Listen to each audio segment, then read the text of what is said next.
اعمل ايه عشان اساعد المسلمين. في غزوة الخندق والمسلمين محاصرين من قريش ومن باقي الاحزاب من شمال المدينة، ومحاصرين من اليهود من جنوب المدينة، جه واحد من المشركين اسمه عروة ابن مسعود الثقفي. عروة جه للرسول صلى الله عليه وسلم وقال له يا محمد انا عايز اسلم، والرسول قبل منه الاسلام. عروة وقتها أول ما أسلم وأصبح من الصحابة قال للرسول أنا عايز أساعد المسلمين، أعمل إيه؟ هنا الرسول صلى الله عليه وسلم قال له خذل عنا ما استطعت. النبي ما قالوش اعمل إيه بالظبط، ولكن قال له اعمل اللي تقدر عليه.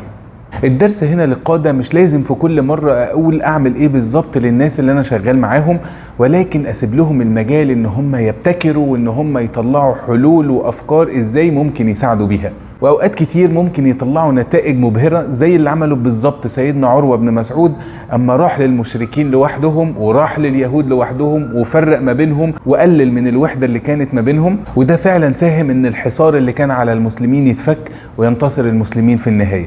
ودي احد اساليب الكوتشنج اللي بتستخدم حديثا، ان هم يسيبوا المجال للناس انها تفكر وبتبتكر حلولها بنفسها، وده عمل الرسول صلى الله عليه وسلم من اكتر من 1400 سنة.